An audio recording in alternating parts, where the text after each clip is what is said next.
Jeshi la polisi kwa kusema kweli, tangu limeundwa limekuwa na taswira ya kikoloni, na ninaposema taswira ya kikoloni ni taswira ya ukandamizaji, kwa sababu jeshi la polisi liliundwa kwa ajili ya maslahi ya mtawala wa wakati ule ambaye alikuwa ni mkoloni. Lakini kwa bahati mbaya sana, hata baada ya kupata uhuru tulishindwa kulibadili jeshi hilo na liweze kuakisi taswira ya uhuru, kwa maana ya kuwatumikia Watanganyika na baadaye Watanzania.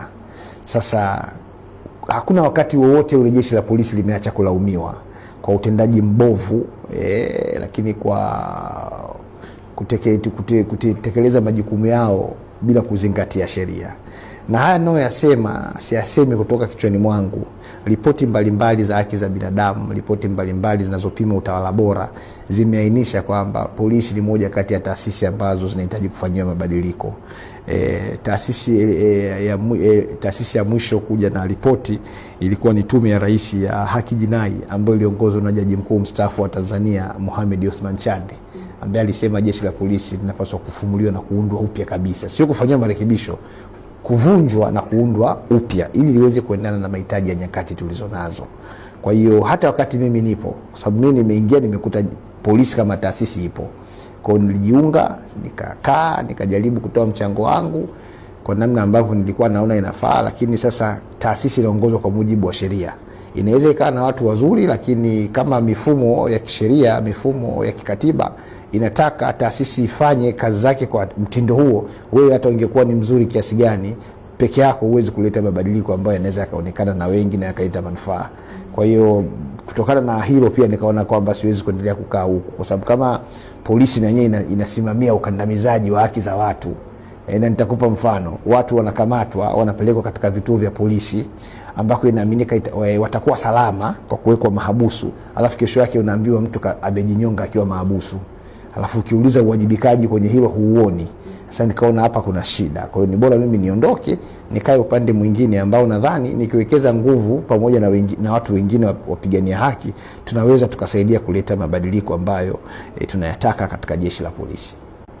Kwa namna nilivyo, kwa vipaji nilivyo navyo, dhamira nilionayo, uzoefu nilionao, ujasiri nilionao, nadhani nahitajika kwenda kwenye upande wa kupigania haki zaidi. Okay. Kwa hiyo ndio maana nikatoka, nikaamua kuungana na watu wengine ambao wamekuwepo muda wote wakihubiri haki, lakini wakipigania haki.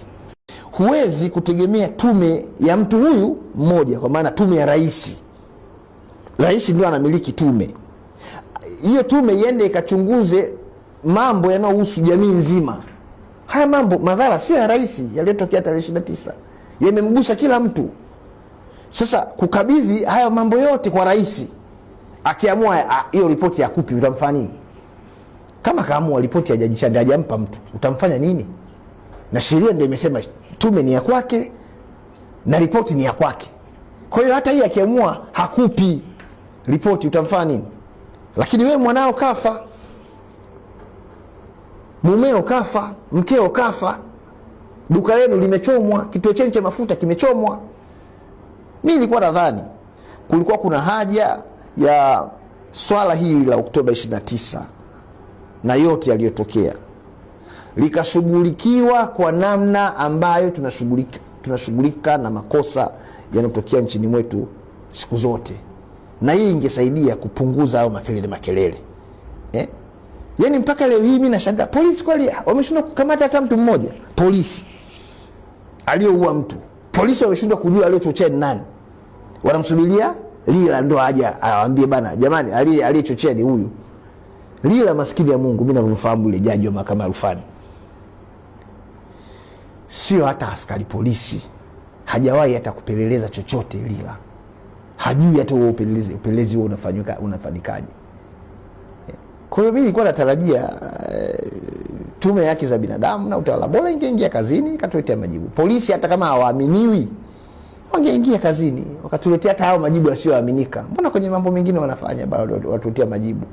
Kwa mfano juzi hapa polisi waligundua kwamba kuna ugaidi, wakazuia yale maandamano ya tarehe 7 mwezi wa 7.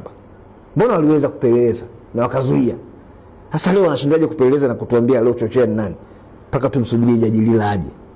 Paka tuchukue majaji kutoka Uganda tukaenda hadi Namibia kuchukua majaji waje hapa watusaidie. Mimi siamini kama ili jambo ni gumu kiasi hicho. Kila mtu akitimiza wajibu wake na tukamsaidia rais kwa kutoa mawazo kama haya ya nini kifanyike. Manake sifa sio kukosoa tu, kila siku unakosoa tu. Toa na majibu basi kwamba jamani, sikilizeni, inawezekana nyinyi mmepitiwa hamjaona hili, lakini mimi nadhani mkilizingatia hili pia linaweza likatusaidia tukatoka hapa. Kwa sisi tunasema polisi, fanyeni kazi yenu. Na polisi hamna mahala popote wamezuiwa kumkamata mtu kwa matukio ya tarehe 29 eti kwa sababu kuna tume ya Jaji Lila itakuja.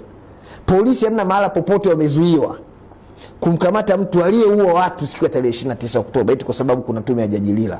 Polisi wao wafanye kazi yao, Lila naye afanye kazi yake kama anafanya, na mamlaka nyingine kama ambazo zimeundwa kikatiba na kisheria zifanye wajibu wao. Yule Jaji Matthew Mwaimu ni jaji ambaye ni mwenyekiti wa tume ya haki za binadamu na utawala bora. Analipwa mshahara, ana magari, ana ofisi na kila kitu, posho na stahiki nyingine kibao anapewa. Anafanya kazi gani sasa kama hatuwezi kumuona kwenye matukio makubwa kama haya ambayo nchi nzima inalia? Nchi iko msibani tangu mwaka jana. Watu wanashindwa kumaliza haya matanga. Tunaambiwa tu kila siku ni michakato. Tutamaliza tume hii, itakuja nyingine. Inakuja tume ya maridhiano kesho kutwa. Sasa sijui tutaridhiana na wale waliouliwa, sisi tutakwenda kuridhiana na wale waliochomea vituo vya mafuta, sisi tutakwenda kuridhiana na nani sasa? Lakini umeona kuna jitihada zimeanza kuchukuliwa za kuridhiana na wanasiasa. Vyama vimeitwa, vimeenda Ikulu kuongea. Sasa sijui kama hilo peke yake linaweza likasaidia kuondoa tatizo. Lakini mwisho kwenye swali hili ni kwamba Mwalimu Nyerere aliwahi kutuambia huko nyuma kwamba hatuwezi kutatua matatizo yetu kwa kujidanganya kwamba hayapo. Tuna tatizo kubwa kwenye hii nchi, na tusipochukua hatua za makusudi haraka, tatizo hili litakuwa donda ndugu. Donda ndugu huwa ni aliponi. Lilianza kama kidonda cha kawaida, kipele, hatukuchukua hatua, kikawa kidonda, hatukuchukua hatua, mwisho wake kimekuwa kidonda sugu. Kwa Kiswahili ambacho kinafahamika sana, kidonda cha namna hiyo kinaitwa donda ndugu. Kidonda ambacho hakiwezi tena kusikia dawa. Sasa mimi sidhani kwamba tunahitaji kuwa na donda ndugu linalotokana na matukio ya tarehe 29 Oktoba 2025. Tuchukue hatua leo. Tuwe wa kweli, tuwajibike na tutunge katiba na sheria mpya zitakazoweza kutusaidia kudhibiti matukio kama yale ambayo yametuathiri sana. Miongoni mwa watu walioitwa wakaenda kuzungumza ni yule bibi aliyokwenda kupelekwa mochwari akiwa mzima. Lakini kwa sababu hatuna nia ya kusema ukweli, kwenye hotuba ya Chande hakuna mahala yule bibi popote katajwa. Sasa unamdanganya nani wakati tayari hiyo taarifa iko mtaani kwamba wanajua kuna bibi kachukuliwa mzima, kapelekwa mochwari, kaenda kufufukia huko mochwari. Wewe unakuja kutuletea sasa taarifa yako, haumweki popote huyo bibi, umtaji popote. Yuko mama anakaa Kimara, anatoa ushuhuda, alikuwa anasonga ugali, mume wake amekaa sebleni, baadaye mume wake afungua mlango, kaenda nje kuangalia makelele ambayo yanaendelea, kapigwa risasi, kafa. Huyo mama tunamjua, mume wake anajulikana, lakini kwenye taarifa ya Chande huoni huyo mama popote. Taarifa yake ilizungumzwa. Yuko mama, jamaa walipeleka ndugu zao mochwari, hospitali. Kesho yake wanaenda kufuatilia ili wapewe mwili wakazike, wanaambiwa hayupo. Sasa hapo ni kwamba tunafanya jitihada kuukwepa ukweli, alafu wakati huo tunachukua jitihada kutafuta suluhisho la matatizo tulionayo. Hatuwezi kuondoa tatizo kwa namna hiyo.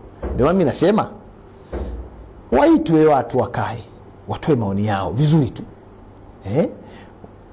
Mabaya yataachwa, mazuri yachukuliwe. Lakini katika kutafuta ufumbuzi wa matatizo ambayo yanatukabili, watu fulani hawezi kujimilikisha wao hizo jitihada kwamba ni za kwao, na wakateuliwa wao hao tu kila siku. Haiwezekani. Mimi mapendekezo yangu ilikuwa ni kwamba watu wote ambao wanaonekana ni wakosoaji na wamekuwa hadharani, wana historia ya kutoa maoni yao kwa nia ya kujenga, waitwe tu, hata sio kuteuliwa, waitwe kwanza, waitwe. Akae nao Mheshimiwa Rais, awasikilize. Waite kina Fadha Kitima, waongea nao, waite kina Jaji Warioba, waongea nao, waite kina Bagonza, ongea nao, waite kina Madeleka, ongea nao tu. Waite kina Mwabukusi, zungumza nao.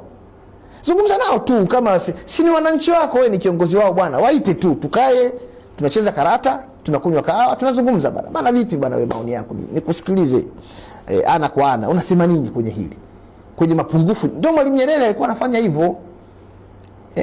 Lakini sema sijui nini, haiwezekani. Utaona hata hii tume ya Jaji Lila kama italeta matokeo tunayotarajia. Imepewa miezi 5. Itaandika taarifa, itakuja na hotuba, itaenda huko.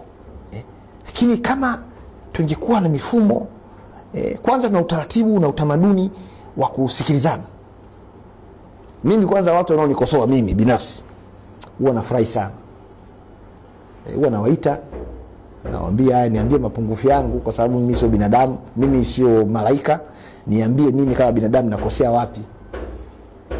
Nayaandika yale ya msingi, nafanyia kazi. Yale ambayo naona hayana maana naachana nayo. Kwa sababu sio pia kila ukosoaji una nia njema. Kuna ukosoaji mwingine ni wawivu tu, roho mbaya tu, kukutakia mabaya na vitu kama hivi. Unaachana nao, unachukua yale mazuri. Kwa mimi naamini bado tuna nafasi kubwa sana. Sana kabisa, yani ya kuweza kutatua haya mambo.